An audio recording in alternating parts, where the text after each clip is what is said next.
Time to delve. In 1960, I was 12. Too thin, freckles thin, random curls, a goofy girl. My braces need tightening. What happens is frightening. Young as I was, I already knew. You feel it when strangers stare at you. Driving alongside Mom and me, a creepy man leers at me.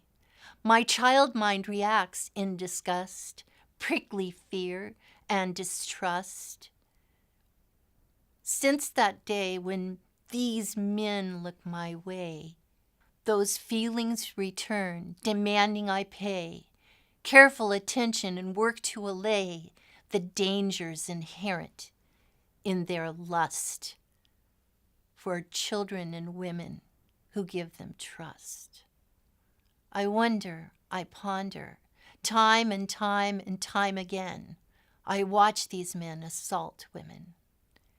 In 1968, blooming late, summer blonde male bait, they say I'm blessed, pretty I guess, cursed as well, time will tell. Men's stares still frighten, hoots and hollers tighten, a rage in my groin, fear in my loins. Will time tell? Yet I feel like I'm doing well. I wonder, I ponder, why do these men seem menacing when they're more pathetic than threatening? At 30-something 1988, my masculine side is meeting her fate.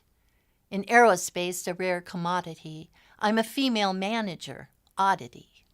A flirty old geezer hires me, then acts like he expects a fee. His come-ons persist, I use humor to resist. He gleans no comfort from rejection. I am appalled by his affections. I object, he deflects. Guidelines supposedly are in place. Will the HR guy keep me safe? Nah, he too is an all-out cad, saying simply, let him play dad. I wonder, I ponder, in a rage, seething in silence, feeling caged. 2 weeks after I met with HR, we managers are called to a class, how not to discriminate or harass. Aside from 20 or 30 men, the teacher and I are the only women. Raising my hand, I'm anxious to know, does the company help females with male manager foes? The ones who discount, dismiss, and demean women's power and reasoning? The teacher astounds me when she proclaims, our female managers never complain. A man in the back of the room calls out, so Leah's fair game, that's what this is about? Male laughter erupts across the room as I wither before a deep sense of doom. I groan as their chuckles strike me like stones, their mirth transporting a treacherous tone. Suddenly, I'm acutely aware something ironic is in the air. Standing up, I leave that class, my lesson learned, how to be harassed. I wonder, I ponder their callous guffaws. Will these men forever be so flawed? In the late 80s, it's in one way sublime. I find a job in a very short time. Remember, I'm a commodity, a female manager oddity. My new boss is brilliant, ingenious, fair. A good man I trust who's also aware. He gives me a raise and ups the ante when he hires a woman instead of more men. I think to sue my former employer and find myself an employment lawyer.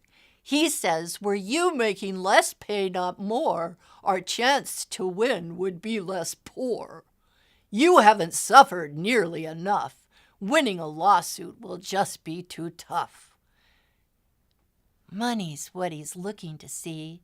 Social justice is not free. I wonder, I ponder, I walk out his door. Equality's what I'm looking for. Still in 1988, the state, it seems, will investigate claims of employees wronged by employers, unable to pay for reputable lawyers. I'd kept detailed records, had witnesses too, then submitted my claim, hopeful and true. All too soon, depression set in when I saw how broken the system had been. Obsession then came to the rescue for me, enlivening newborn energy. Time and time and time again, I called and then I called again. The men at my former company, liars, deniers, they all blamed me. This amounted to slander too. Libel per se was also true.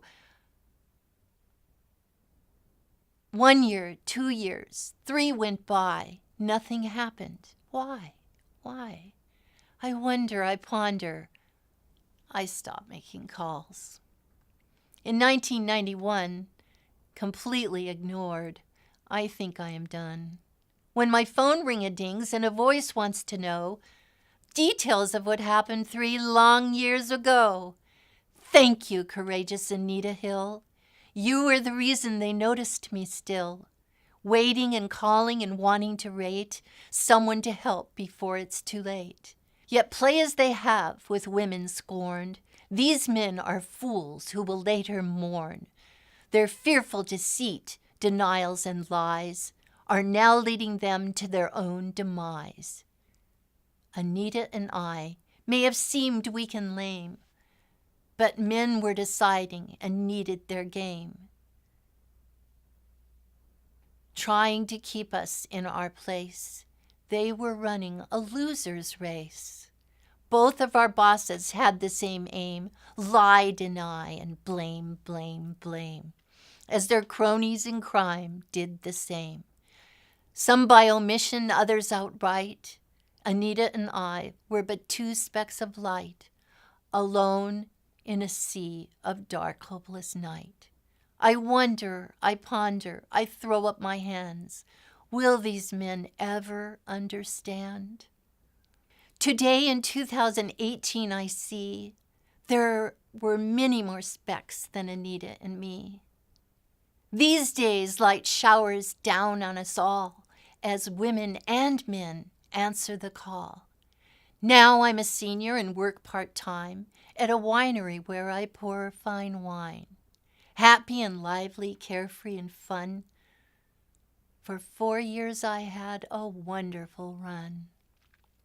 When a new senior coworker fondled my breast, then snuck away smirking, a pitiful pest. Customers saw him, some coworkers too. I didn't know quite what to do. Humiliated, I asked for the ear of my manager, who refused to hear anything negative, anything true about what that groper had been up to. He was the one who hired the pest and believed him, not me, even when he'd confessed. Many had seen how the groper could be as he lied, denied, and bullied me. A note of dismissal is what I received. Then 2 female coworkers followed me. He was the one to be called to account. Why then were we the ones driven out? Knowing together we women are stronger, this nonsense must not go on any longer. Little by little, things will change. I wonder, I ponder, and suddenly see honor is waiting for men like these. Men who admit their folly, their shame, define the frailties of those who blame. Their bravery is a signal, too. Things can change. We need them to.